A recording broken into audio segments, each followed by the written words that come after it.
I actually didn't want to record this run and just play a game, but it's the first run of the day and I'm doing really good.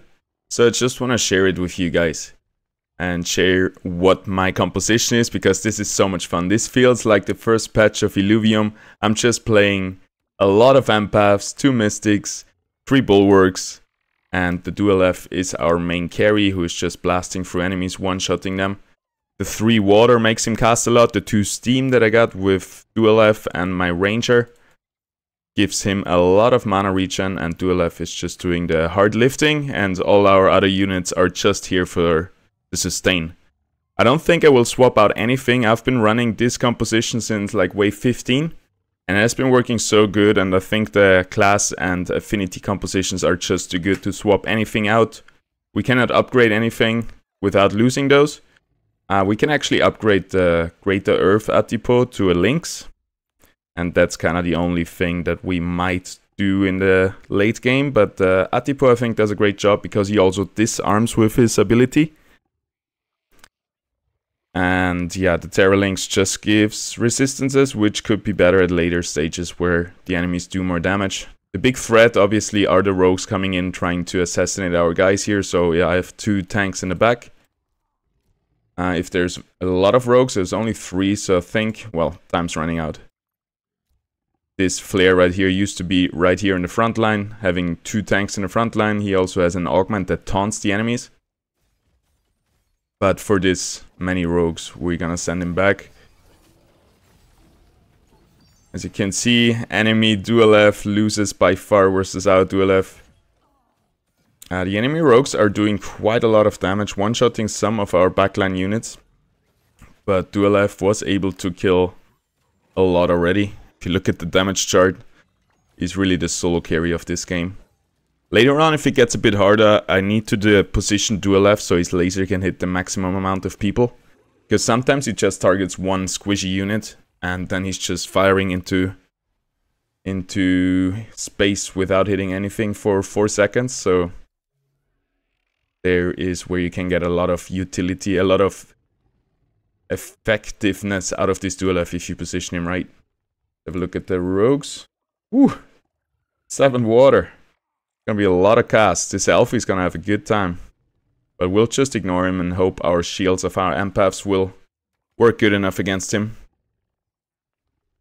So, rogues are coming in here. The flares. Yeah, I think we can move flare back up and just let Rocco tank the back line and position like we used to a little bit before.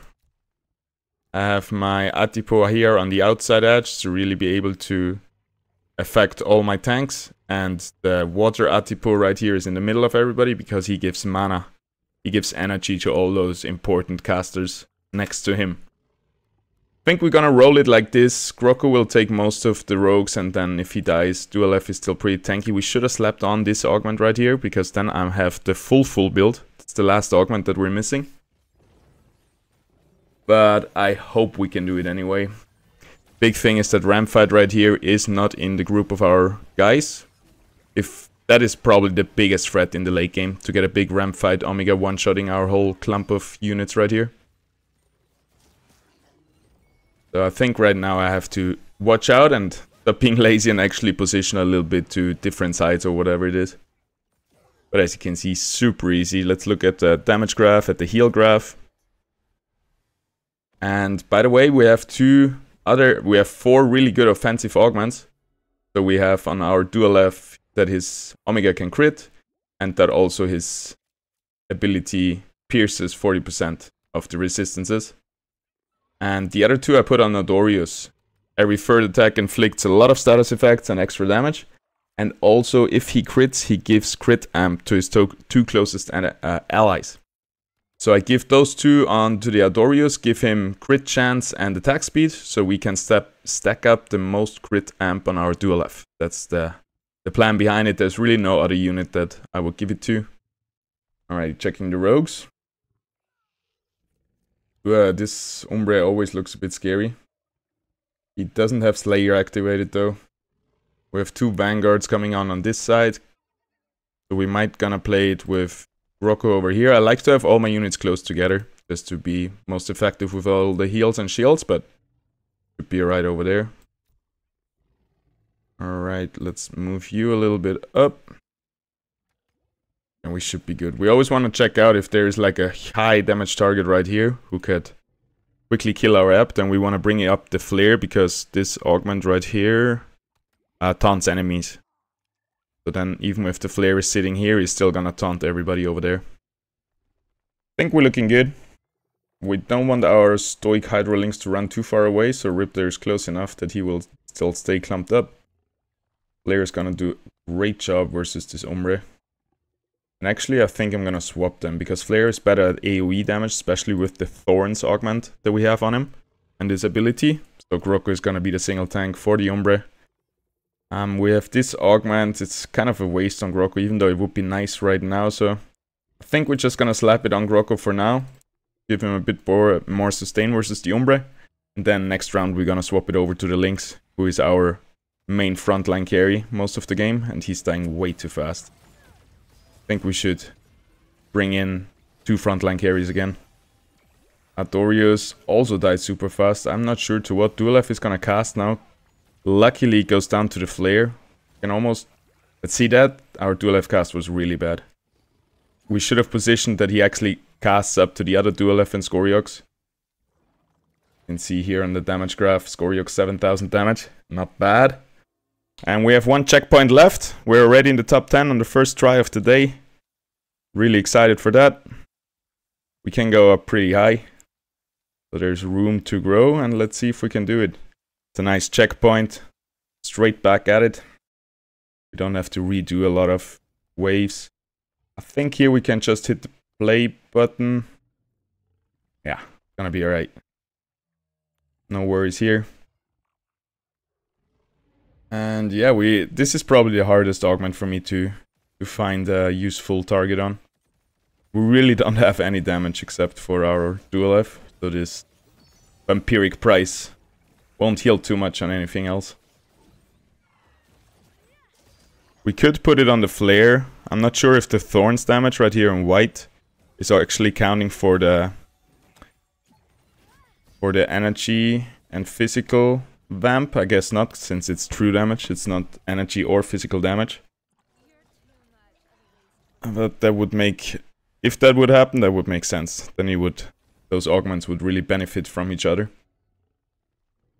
Alrighty, this was still the easy wave, I think. Yeah, the problem last wave, that we put a tank here, then the Duelef actually focuses down his laser on the Vanguards, which is useless. The Vanguards don't do damage. I just wanted to occupy them, but next time we're not gonna do that. And that's gonna help us a lot, I suppose. Rook's coming in here. I think we're good. Our Duelef has a nice laser. Our Groko will withstand the enemies, and we're just gonna bring our augments in. Maybe the Frost augment would be really nice on our Rogue tank back here, giving him armor. And then we're probably just gonna give him this as well, just to have maximum armor stats. But then again, well, with the Flare in the front line, Stoic Lynx right here, the Hydro Lynx doesn't have too much of a problem. Usually he can get healed versus the damage he gets, but this time Flare doesn't get a lot of damage, so it's all on the Lynx again. Alright, we need to kill some rogues back here. Duelef, do your thing. Have a nice line. 1-2 guys down. Really good. At least when he's killing at least 2 units with his laser, we're good. But if he kills 1 low priority target, it's kind of a miss. Then he's just self-CC'd. Crowd controlled for 5 seconds. Alrighty, I think we're back on the wave that nuked us down with the Umbre up here. No, not yet. Next one. That's the one where I put Flare in the backline versus all those rogues. I think that's where we started. But I think we're just gonna downgrade the armor right here. And slap that augment onto our Groko, and he can just tank the backline, and it's gonna be way nicer with 2 frontline tanks. Maybe you have to reposition them a bit, because Lynx is usually taking a bit too much damage, as you can see again here. And the ideal scenario is that none of my units die and they all get a little bit damage and all my healers heal against it. But yeah, easy wave right here. We're gonna have a nice another laser. Killing the Lynx. Booyah, that was a fast one. No augments left, full build in the house. Let's see. Is it the one? It is the one. So 2 options. Either we stay like this, and this time the laser will actually kill Scoriox, and that would already, I think, win the game. Everybody would run over here. Those would definitely be the furthest away units from our dual F. Could be good. I think that's how we're gonna do it. Maybe position the Lynx a little bit back. So he's either catching the vanguards right here, or he's at least not getting shredded down instantly, because Flare has the good augment. He has this one.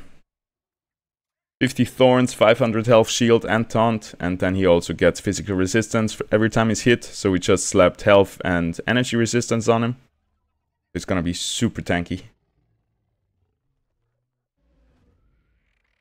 Let's see.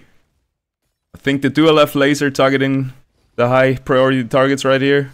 Once he's through this Lynx, gonna make all the difference. Look at that. Look at that damage. That was just a second. Umbre right here is already dead. Now we're gonna kill first this guy and then hopefully the Scoriox. Well, there is a lot of hero Illuvials getting in the way of our laser. Now we finally kill him, but the laser doesn't even hit the dual F right next to him, and we are shredded. Well, I'm still stoked for a really nice first try. I hope this helps you. You can play around with this comp. I'm sure there's a better comp, but this really felt good and easy, and it carried me through the mid-game, and I think with better positioning we can definitely beat this wave. Sadly, we're out of tries, but I hope you enjoyed this. I hope you could learn something. If you did, hit that subscribe button, and I'll see you tomorrow. Peace out, everybody.